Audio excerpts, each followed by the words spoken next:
Have you ever wondered what the difference is between capitalism and socialism? In this video, my goal is to give you an overview of the two economic systems.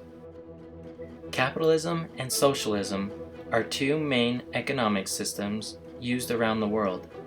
The main difference between capitalism and socialism is the extent to which the government controls the economy. Let's take a minute to compare their goals.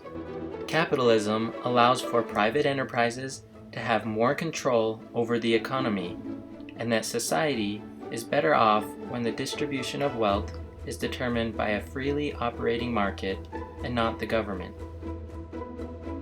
Socialist governments, however, aim to promote economic equality by regulating businesses and providing programs that help the poor. Examples of this include free education and healthcare. Next, let's compare their main ideas. In capitalism, private individuals own and control businesses, property, and their investments. It thrives off the system of supply and demand. Supply pertains to how much product can be made, and demand refers to how much of that product consumers are willing to purchase at a certain price. This encourages businesses to make quality products as efficiently and inexpensively as possible. Socialism is an economic system under which the means of production are owned equally by everyone in society. In some socialist economies, the government owns and controls major businesses and industries.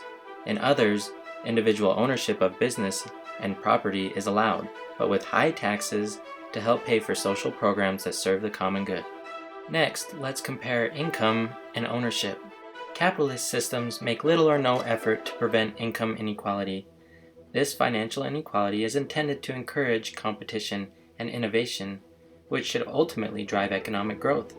Individuals contribute to the economy based on the needs of the market and are rewarded by the economy based on their personal wealth. Under capitalism, the government does not employ the general workforce, and this can cause unemployment to increase during economic downturns. In contrast to capitalism, the main concern of socialism is the elimination of rich and poor socioeconomic classes by distributing wealth equally. To accomplish this, the socialist government controls the labor market to the extent of being the primary employer in most cases. This allows the government to ensure full employment during economic downturns. Today, most developed countries combine elements of socialism and capitalism. In Norway, Sweden, and Denmark, generally considered socialist, the government provides healthcare, education, and pensions. However, private ownership of property creates a degree of income inequality, which is a characteristic of capitalism. Countries such as Great Britain, France, and Ireland have strong socialist parties, and their governments provide many social support programs. However, most businesses are privately owned, making them essentially capitalist. The United States, many label as a capitalist country, but it isn't even ranked in the top 10 most capitalist countries. The preamble of the U.S. Constitution sets one of the nation's goals to promote the general welfare. To meet this goal, the U.S. employs certain socialist-like programs.